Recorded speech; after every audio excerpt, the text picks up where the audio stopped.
Self, can you hear me well? Yes, sir. Yes, sir. Where are you calling from? Australia. Oh, nice, dude. Where in Australia are you? I'm in Adelaide.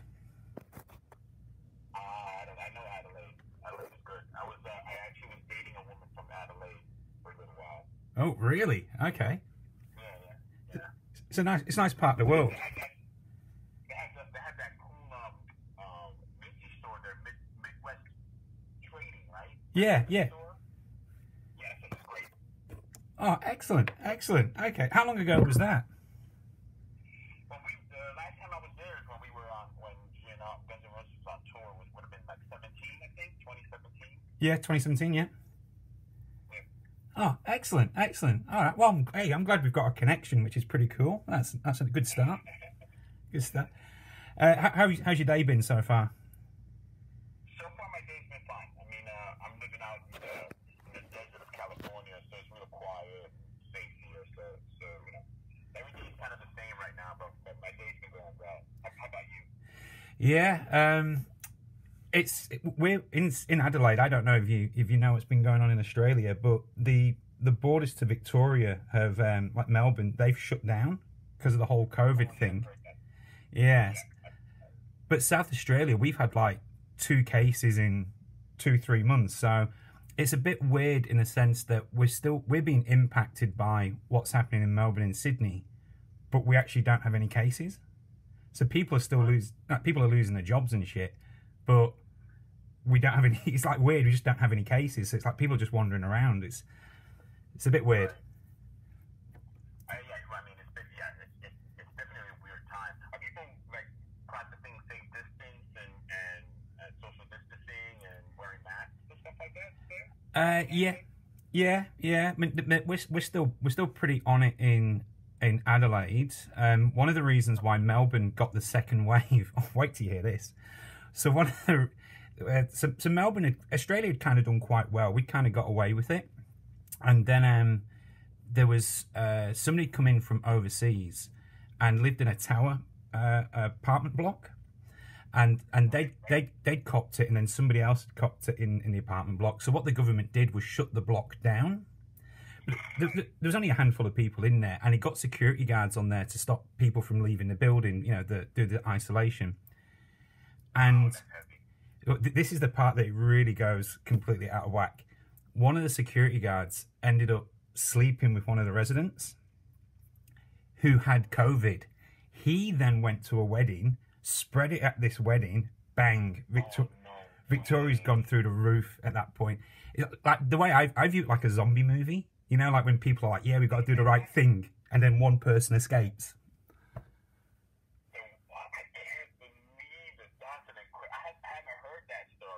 Yeah. The old. Wow, that's unbelievable. All it takes is one person, man, and it's like, poof. But you guys have really got it bad over there. I mean, it's Oh yeah, it's bad here. It's bad here. Oh yeah, no, it's bad here. I mean, California is a hot spot. It's not as bad as Florida, but yeah, no, it's bad here. I mean, we locked down for 2 months basically for no reason. Yeah. Because once they opened up again, it got worse. It's as bad as it was before the lockdown. So yeah, no, it's bad here. I mean, we don't. My best friend is staying with me, and like I said, we're out here in the desert. We don't leave the house. I mean, once every 3 or 4 days, I might go to the supermarket. Yeah. And in the mornings, I go take my walk like alone. I live in this cove. So I'm surrounded by mountains. So I go take a walk, but there's no one around. We don't live. We don't go to restaurants. We don't go anywhere. We stay here in the house. It's bad. Yeah. Do you think, going a bit off tangent here, we will talk about the music shortly. Yeah. Do you think? I mean, obviously we're from the outside over here in Australia, and we see a lot of the things that go on in America. Do you think a number of the situation that has happened with the Black Lives Matters movement and the police and such forth, do you think that has been exacerbated by COVID? I think what COVID has done is it's opened the curtain and now we're like seeing what the wizard looks like. You know what I'm saying? I think that's what COVID has done. Yeah. I think all these things, all these issues that are going on politically and socially in this country was swept under the rug, and COVID lifted the rug.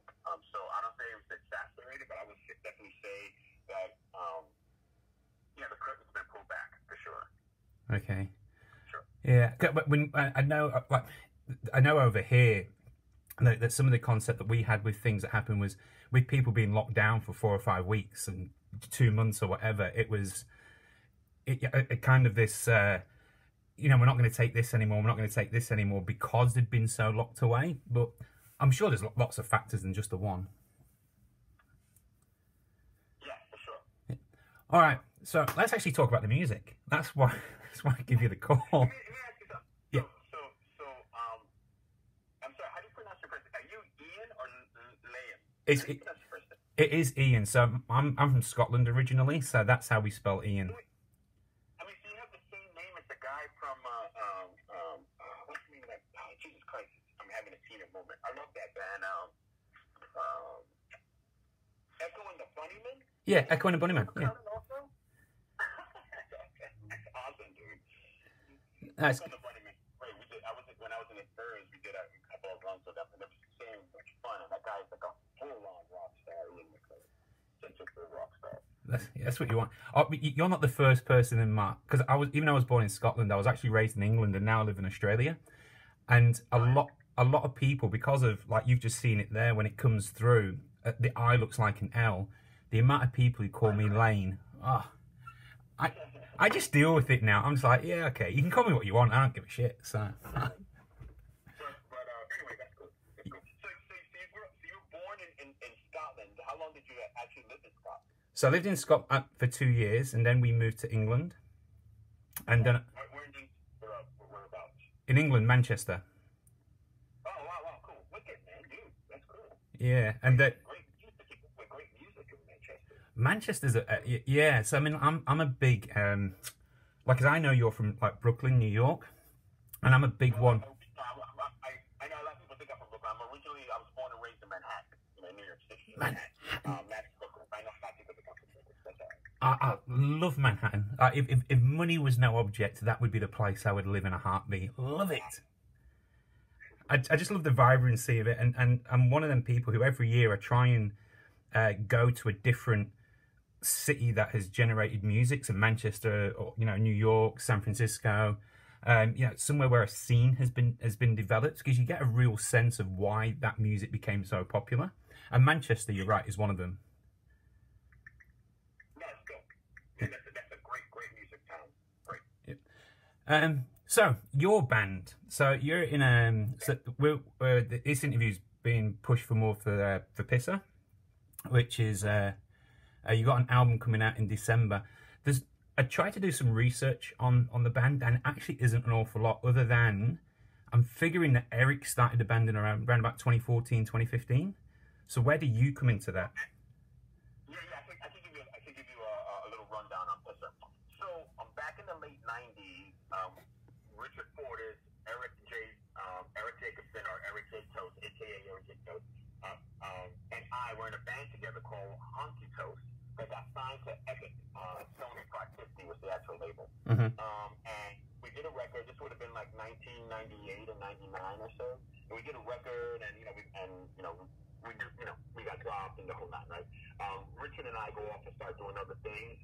So Eric, pretty much out of the ashes of Honky Toast, he formed Pssr with a couple of other New York City bands that were also breaking up at the same time. So I come into the fold with Pssr early, like in 2003, 2004. Okay. I start kicking around, playing around with Pssr, because Pssr is an extension of Eric's personality. So Pssr, this was always playing. There might be like different band members, at any given time, especially since Richard and I were like working a lot. So, but Pssr technically has been around since the early 2000s. It got a little more focused around 2015, 2016, when we got together, got a bunch of songs together, and decided to record a record. And then a couple of years later, Mark heard the record at Golden Robot and wanted to put it out. Oh, good. Okay. I mean, and I listened to the three videos so far: Push, Busted, and Last Time. And there is that. Yeah. We were talking earlier about the music cities and the vibe. There is a very, very much old school New York City vibe about Totally. yeah. And you said that that's an extension of Eric himself. Yeah, totally, totally. The music is definitely filtered through his eyes and ears and hands, and we just kind of like enhance it. The rest of the musicians in the band. But yeah, no, it's New York City, Lower East Side, grime, Stooges, New York Dolls. The New York Dolls was the one that stood out to me. Yeah, that I thought that straight away. Yeah, totally, 100%. Yeah. The Busted. I mean, obviously we got a bit of a press release, and Busted is about the. It said there was about the social commentary of being self-aware of any impacts that you actually have as a person. And whereas it just said that Push was an old school rock song, it never said anything about Blast Time, which is the newest one, I think. So what's that one about? It's called Last Time, but the chorus is "When was the last time you had a good time?" And basically, that song obviously was pre-COVID. That song was about like making sure that it's kept up or as tough as your day is, or you're under the gun and under the thumb, and just make sure that you see the silver lining and try to have a good time no matter what. It's basically that. Oh, that's good. It's grimy and tough in New York City, especially in the winter time. So. Oh yeah. You always gotta remind yourself that I'm gonna have a good time no matter what. Yeah. The album's due out December 9th? I'm not sure exact date. Yes, in December. Is it the 9th? I'm not 100% sure the exact date. So I mean, in the previous years, say this was 2019 as an example, you guys would go through a whole bunch of these junkets. You'd do some shows. There'd be various things. How's that changing, if it is changing, with COVID? Well, I mean, we're going to remain fluid. I mean, again, there's no live shows. So, I know there's other online options, but at this point, it's still a work in progress for this band. So, we'll see. I mean, time will tell. We'll see. We can't get together and play live. So right now, we're kind of like trying to figure it out still. Okay. That's the best way of doing this.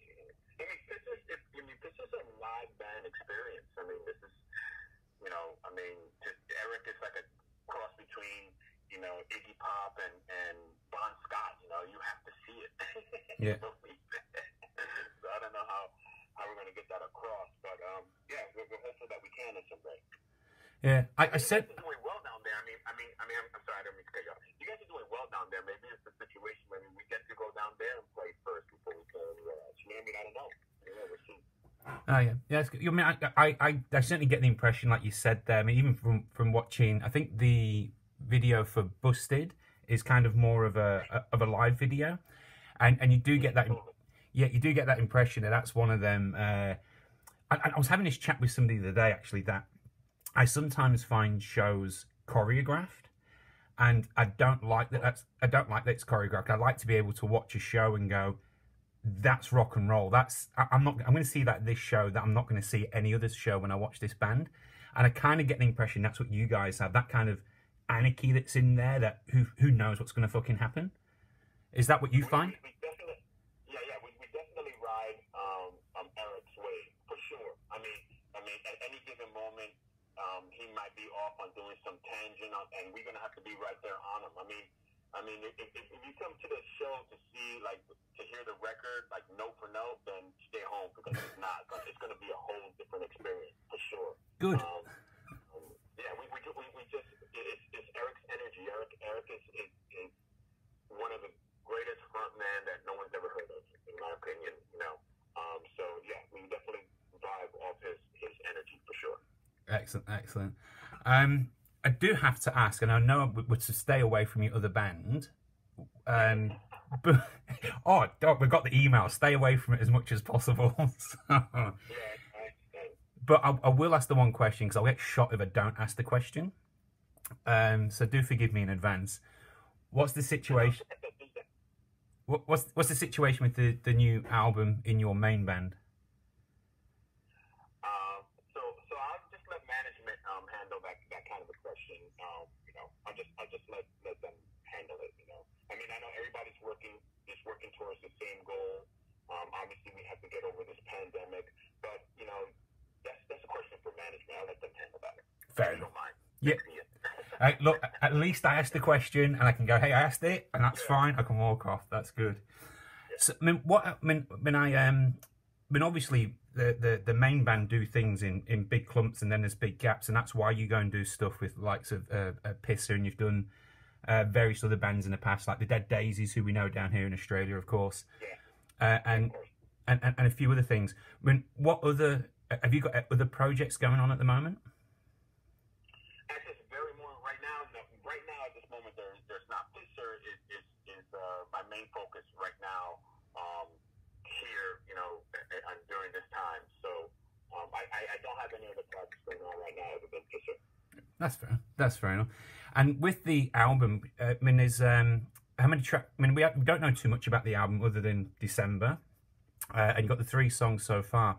What can we expect from the rest of the album? You know, how many songs are there? Is it similar vein? Is it different? It should be 10 songs altogether. Yep. And expect a lot of the same.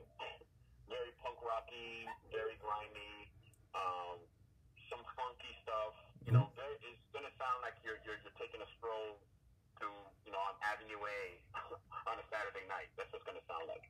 Nice, dangerous. That's what you want to hear. Danger. Yeah. Good. All right. Look, I'm not meant to take up too much of your time, so I think I'm running out of time as it is now. I might have even gone a little bit over. Is there any? Thank you very much. I appreciate the support. Thank you. We appreciate the support. Thank you very much, Frank. You have a wonderful rest of the day, and hey, take care over there, and hope to see you in Australia soon. Yeah, you bet. By the way, I just want to say something really quick. Yep.